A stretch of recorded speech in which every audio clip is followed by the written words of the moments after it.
Hello everyone, welcome to Eduex. तो हम शुरू करने जा रहे हैं सीएससी ओलंपियाड के लिए स्पेशल क्लासेस जो होती हैं। सीएससी ओलंपियाड का पेपर होता है 3rd to 12th क्लास के लिए। इसके बारे में ज़्यादा जानने के लिए आप डिस्क्रिप्शन में जो इस वीडियो का लिंक है वो देख सकते हैं। तो आज हम पढ़ेंगे साइंस के कुछ क्वेश्चन 8th क्लास के लिए। तो फर्स्ट क्वेश्चन है हमारे पास, which of the following is true for fertilizer. Fertilizer के लिए कौन सी स्टेटमेंट ट्रू है। फर्टिलाइजर क्या होते हैं, हम क्रॉप में जो न्यूट्रिशन की ज़रूरत होती है वो सारे न्यूट्रिशन नहीं होते, ज़मीन में अवेलेबल नहीं होते, मिट्टी में अवेलेबल नहीं होते। तो उनको पूरा करने के लिए हम कुछ केमिकल डालते हैं जिसको फर्टिलाइज़र बोलते हैं। तो उनके बारे में कुछ स्टेटमेंट दे रखी है, हम देखते हैं कौन सी स्टेटमेंट इनमें से ट्रू नहीं है। फर्स्ट स्टेटमेंट है दे इंक्रीज द यील्ड, तो वो क्रॉप की प्रोडक्शन को इंक्रीज करते हैं, तो ये तो इसके बारे में ट्रू हो गया। There excessive use disturb the balance of nutrients in the soil. हाँ, अगर हम इनका ज़्यादा यूज कर लेंगे तो क्या करेंगे, ये सॉइल को जो न्यूट्रिएंट्स लेवल है उसको डिस्टर्ब कर देंगे और सॉइल को हार्ड भी बना देते हैं ये। थर्ड है they are generally use in small quantity, बिल्कुल ये थोड़ी थोड़ी क्वांटिटी में हम यूज करते हैं। दे आर इन्वायरमेंट फ्रेंडली, नहीं ये मिट्टी को भी खराब करते हैं। इन्वायरमेंट फ्रेंडली तो ये बिल्कुल नहीं है, इनका यूज़ हमें कम से कम करना चाहिए, जितनी हमें ज़रूरत है ज़्यादा इनका उपयोग ना करें। इसके कंपेरेटिवली हम नेचुरल जो खाद है उसका यूज़ हम कर सकते हैं, वही हमारे लिए बेटर होगा। ओके, फर्स्ट क्वेश्चन क्लियर है हमें। तो कौन सी स्टेटमेंट ट्रू नहीं है, ये इन्वायरमेंट फ्रेंडली नहीं है। तो चलते हैं नेक्स्ट क्वेश्चन पे। नेक्स्ट क्वेश्चन है given below are statement about harmful effect of weeds on crop plant. Crop plant जो हैं उनमें जो वेट्स उग जाते हैं, पहले तो वेट्स देखते हैं क्या होते हैं। वेट्स क्या होते हैं, वीड्स ये हमारी कोई भी क्रॉप है, ये हमारी क्रॉप है, उसके साथ जो अनवांटेड प्लांट्स उग जाते हैं जिसको हम घास भी बोलते हैं। अनवांटेड जो प्लांट्स उग जाते हैं हम उसको क्या बोलते हैं, वीड्स। तो उनके हार्मफुल इफेक्ट्स क्या क्या हैं। दे इंटरफेयर विद हार्वेस्टिंग, हार्वेस्टिंग के टाइम जब हम कटिंग करते हैं, क्रॉप की कटिंग करते हैं, उस टाइम ये इंटरफेयर करते हैं, बीच में आते हैं ये। ओके, नेक्स्ट क्या है, they help crop plant to grow healthy. नहीं, ये क्या करेंगे, जो क्रॉप प्लांट है उसका न्यूट्रिशन ले लेंगे, उसको बढ़ने नहीं देंगे। तो ये स्टेटमेंट तो इनकी रॉन्ग होगी कि they help crop plant to grow healthy.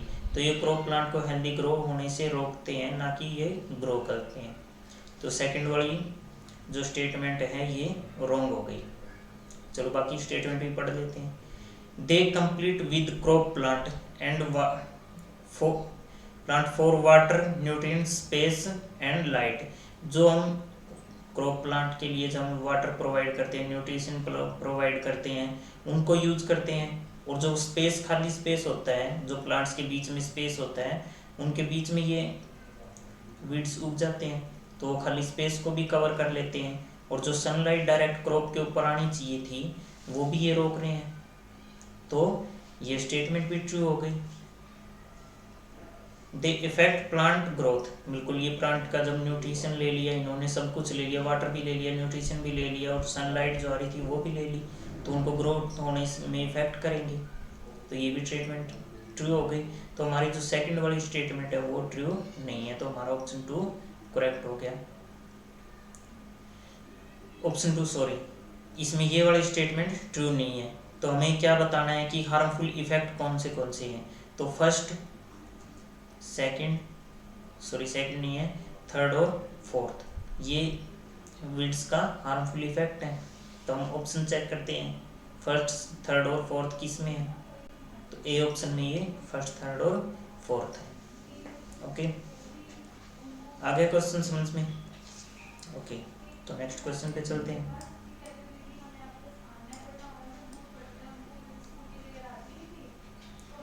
The monsoon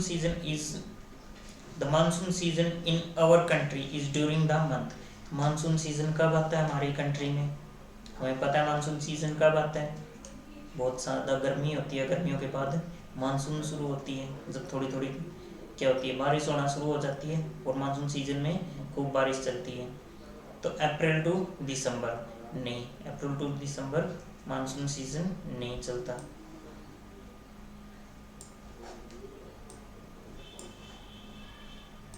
कब चलता है monsoon season? Monsoon season April to December नहीं चलता। जून टू सितंबर, बिल्कुल जून टू सितंबर जो मंथ होता है तब मानसून का सीजन आता है, तब बारिश होती है। बहुत ज़्यादा गर्मी के बाद ये बारिश शुरू होती है, जो गर्मी में राहत देती है, हमें थोड़ा सा कंफर्ट फील करवाती है गर्मी से। तो इसका ऑप्शन, करेक्ट ऑप्शन हो गया June to September. Next question है, the system of irrigation wherein water is supplied drop by drop near the root of plants is called. तो इरिगेशन का एक मेथड जिसमें क्या होता है, मान लो ये प्लांट है हमारा कोई भी, ये दूसरा प्लांट है, तो पाइप के थ्रू ड्रॉप, यहाँ पे एक नोजल लगा दी, यहाँ पे एक नोजल लगा दी, जो ड्रॉप ड्रॉप करके जितना भी प्लांट को जरूरत है पानी का, वो ड्रॉप ड्रॉप डालता रहेगा। तो इस सिस्टम को क्या बोलते हैं हम? Drip system. पुली सिस्टम कौन सा होता है? पुली सिस्टम में क्या होता है, पानी को नीचे से पुली के थ्रू खींचा जाता है।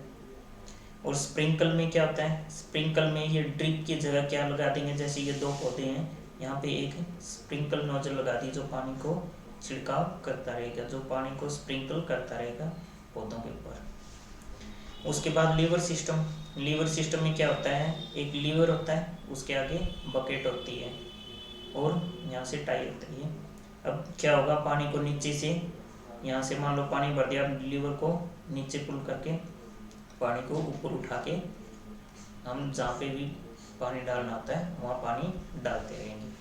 तो ये होता है लीवर सिस्टम। तो ड्रॉप ड्रॉप करके डालने वाला सिस्टम कौन सा हो गया हमारा? Drip system. Okay,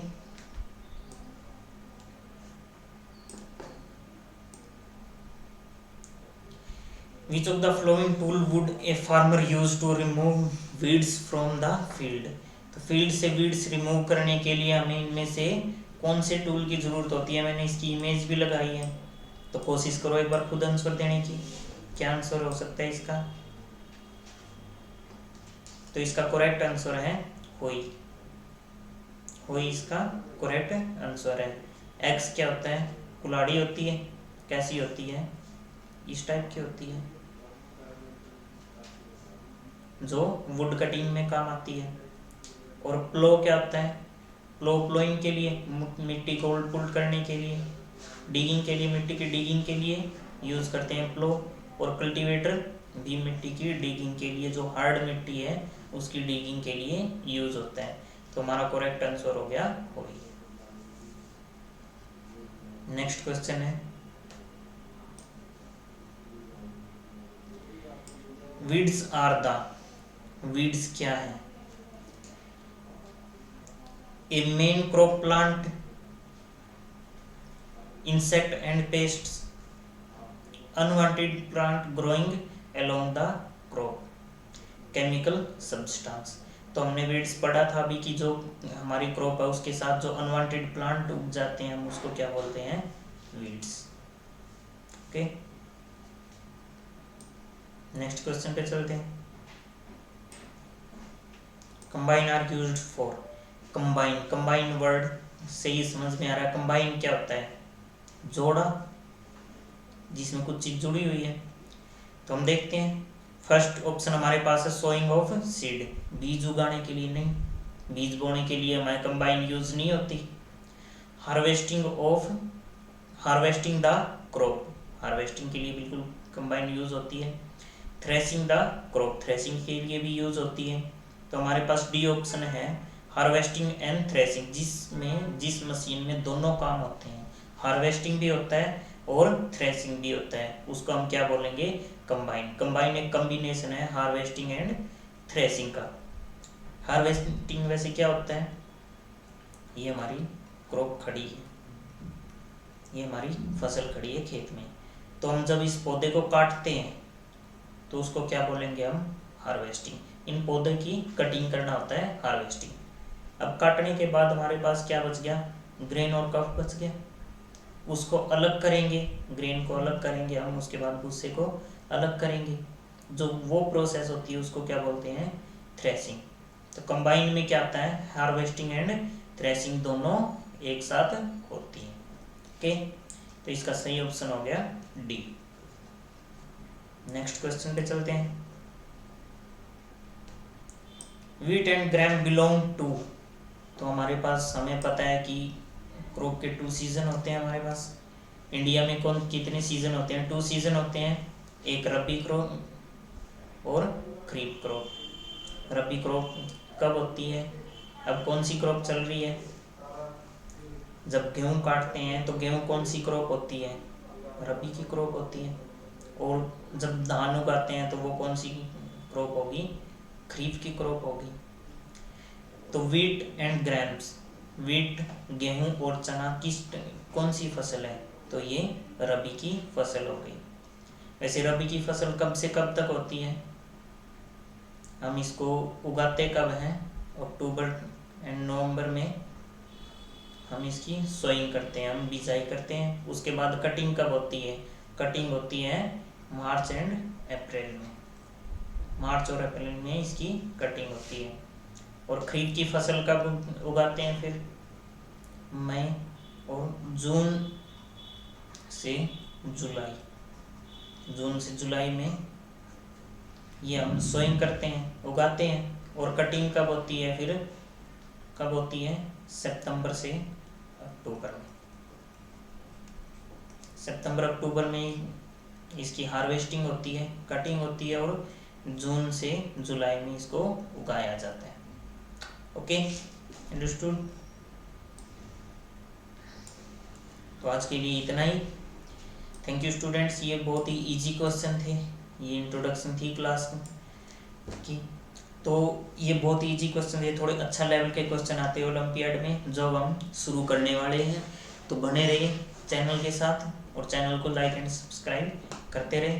thank you, have a nice time.